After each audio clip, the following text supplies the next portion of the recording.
Hello എല്ലാ കൂട്ടുകാർക്കും നമസ്കാരം.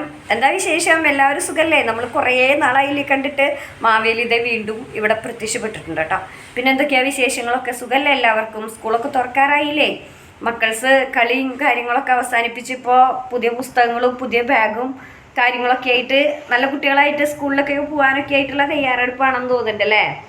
അല്ലാതെ വാങ്ങിച്ചുവോ പിള്ളേർക്കൊക്കെ? കുട്ടികളുള്ള വീട്ടമ്മമാരൊക്കെ നമ്മുടെ ഫാമിലിയിലുള്ളതല്ലേ? എല്ലാവരും ബുക്കും കാര്യങ്ങളൊക്കെ വാങ്ങിച്ച് മക്കൾക്കൊക്കെ കൊടുത്തില്ലേ? പിന്നെ എന്താ, മക്കൾസൊക്കെ സുഖമായിട്ടിരിക്കുന്നില്ലേ? പിന്നെന്താ, മഴയില്ലേ നിങ്ങളുടെ നാട്ടിലൊക്കെ? ഇവിടെയൊക്കെ നല്ല മഴയാട്ടോ. എല്ലാവർക്കും മഴയും കാര്യങ്ങളും ബുദ്ധിമുട്ടിക്കണ്ടോ എല്ലാവരെയും? ഇത്രയും നാളും വെള്ളമില്ല, മഴ പെയ്താൽ മതി, ചൂടിൻ്റെ ആ ഒരു ബുദ്ധിമുട്ടുണ്ട് എന്നൊക്കെ ചിന്തിച്ചിരുന്ന ആ ഒരു സമയത്ത് നിന്ന് ഇപ്പോൾ നമ്മൾ നല്ലൊരു മഴ വന്ന ആ ഒരു കാലാവസ്ഥയിലേക്ക്, മഴക്കാലത്തിലേക്ക് നമ്മളിതെങ്ങനെ പോയിക്കൊണ്ടിരിക്കുകയല്ലേ? ബുദ്ധിമുട്ടിക്കണ്ടോ എല്ലാവരെയും? മഴയും കാര്യങ്ങളൊക്കെ ബുദ്ധിമുട്ടിക്കണ്ടോ? പിന്നെന്താ, കറണ്ട് പോക്കും കാര്യങ്ങളൊക്കെ ആയിട്ട് അങ്ങനെയുള്ള ബുദ്ധിമുട്ടും അതും വേറൊരു കാര്യങ്ങൾ അങ്ങനെയൊക്കെ. അപ്പോൾ എല്ലാവരും സേഫായിട്ടിരിക്കണം കേട്ടോ. എല്ലാവരും സേഫായിട്ടിരിക്കാൻ ശ്രദ്ധിക്കുക. മക്കളൊക്കെ സ്കൂൾ വിട്ട് വരുമ്പോൾ അവരുടെ അടുത്ത് അവരെ സേഫ് ആവാൻ വേണ്ടിയിട്ടുള്ള ഉപദേശങ്ങളൊക്കെ അവർക്ക് കൊടുക്കുക.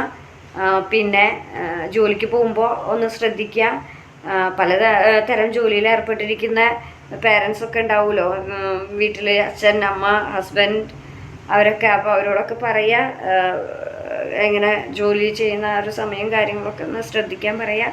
അപ്പോൾ എല്ലാവരും നല്ല ജാഗരൂകരായിട്ടിരിക്കുക. ഞാൻ എല്ലാവർക്കും ഒരു എന്താ പറയുക, എല്ലാവരും സുഖമല്ലേ, എല്ലാവരും വിശേഷം ഒന്ന് അറിയാൻ വേണ്ടിയിട്ടിട്ട് വീഡിയോ ആണ് കേട്ടോ. അപ്പോൾ ഇത്രയേ ഉള്ളൂ. ഞാനിവിടെ സേഫാണ്. നിങ്ങളെല്ലാവരും സേഫായിട്ടിരിക്കണം. നിങ്ങളുടെയൊക്കെ വിശേഷങ്ങൾ എനിക്ക് അറിയണം ആഗ്രഹമുണ്ട്. അപ്പോൾ എന്തായാലും എല്ലാവരും സേഫായിട്ടിരിക്കുക. പിന്നെ രാത്രിയിൽ എല്ലാ ജോലികളൊക്കെ തീർത്ത് നമ്മുടെ ലൈവൊക്കെ കാണാനായിട്ട് വരിക. ഇത്രമാത്രം പറയാനുള്ളൂ. അപ്പോൾ എല്ലാവർക്കും ടാറ്റാ.